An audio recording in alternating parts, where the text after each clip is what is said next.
Here's check on stories that we're following for you today on Robin Hood Radio. First of all, we'll start off taking a look at the tri-state forecast.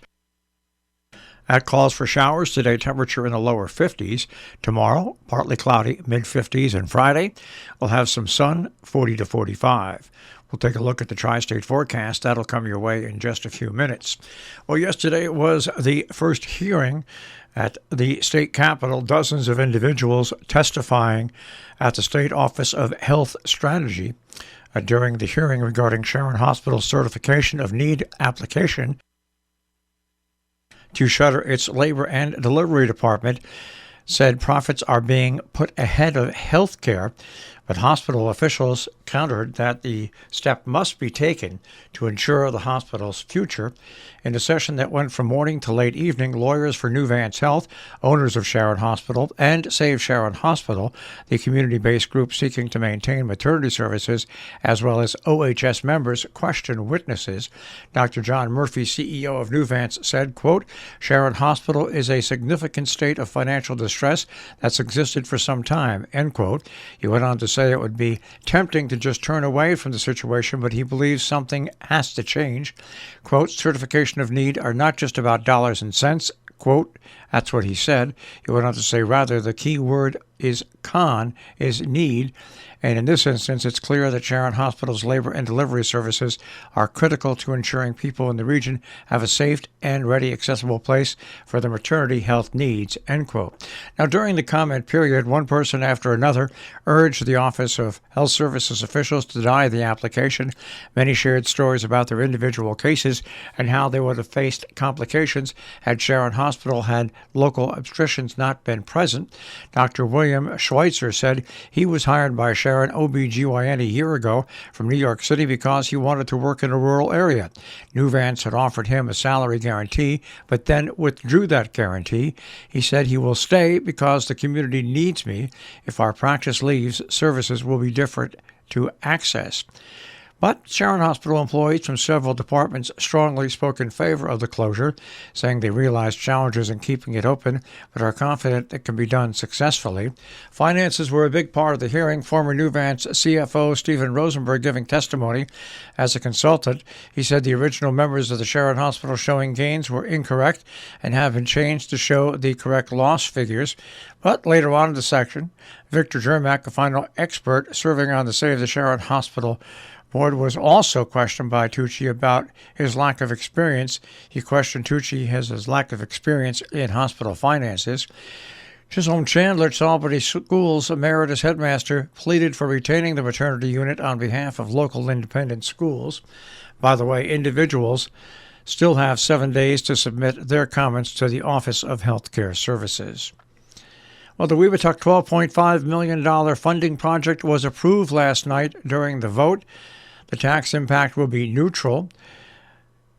Roof replacements will be done at all schools, unit ventilation systems done at all schools, milling and repaving parking lots and sidewalks at the Weebatuck High School and Eugene Brooks Intermediate School.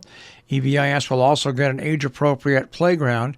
Sanitary system components will be replaced at the Weebatuck Elementary School.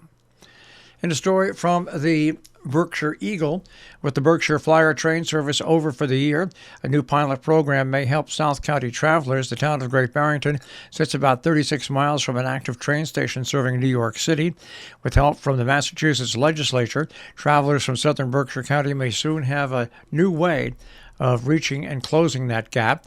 One of the last acts of the 2022 legislature allocated $150,000 to efforts to shape shuttle bus service linking Great Barrington with Metro North's Wassaic train service in Amenia, New York. No timetable has been set for the start of that service, which would be worked out by a local committee and may be preceded by a feasibility study. Former state Senator Adam Hines filed legislative earmark specifying money for the shuttle. He said the service to and from Great Barrington would be timed around the Harlem Line train arrivals and departures in Amenia. Going back to our friends over at the Sharon Historical Society, the Sharon Historical Society and Museum announced the appointment of Cooper Sheldon as curator. Cooper brings a range of experiences from his work with public schools, the National Park Service, and Vermont Granite Museum.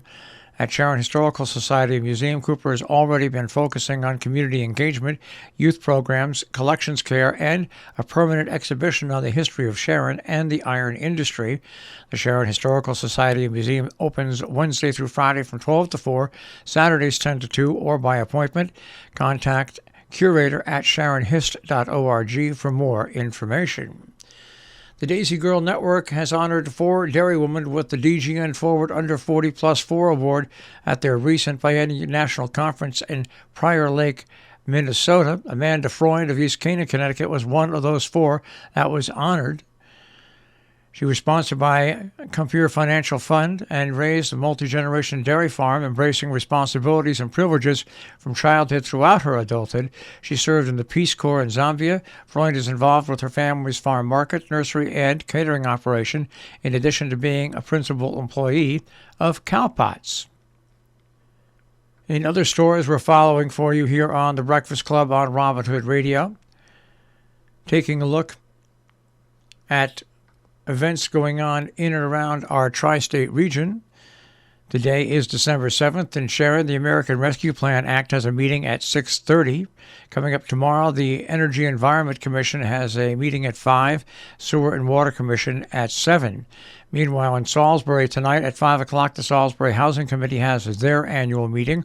On Friday at noon, a special joint land use committee meeting. In Canaan, P&Z workshop, the Town of North Canaan Planning and Zoning Commission holding that workshop tonight. That deals with cannabis. It's at 7 p.m. in the North Canaan Town Hall. As we move on to Cornwall, the Park and Rec holiday event comes up at the Cornwall Consolidated School on Friday, December 9th from 5:30 till 7:30. Meetings coming up at the Town of Northeast. The Town Board regular meeting will be held tonight at 7 p.m. Tomorrow night at 7 p.m. in the Town Hall. And taking a look and reminding you that the Housatonic FFA Holiday Store is open every day through December 21st from 4 p.m. from 10 a.m. till 4 p.m. Wreaths, trees, and poinsettias, roping, and more. More information is available at the Region 1 and Housatonic Valley Regional High School website. Our business brief is underwritten by Morgan's at the Interlaken, interlakenin.com. You'll find a regular menu, a tapas menu, and dinner specials nightly, interlakenin.com. Also on Facebook and Instagram. And by Salisbury Bank, salisburybank.com. The Dow Jones Industrial Average will start off the day today at 33,656. Meanwhile, the S&P 500 starts off at 39.45, and the NASDAQ will start off the day at 11,549.25. We'll take a look at the tri-state forecast. That'll come your way in just a few moments.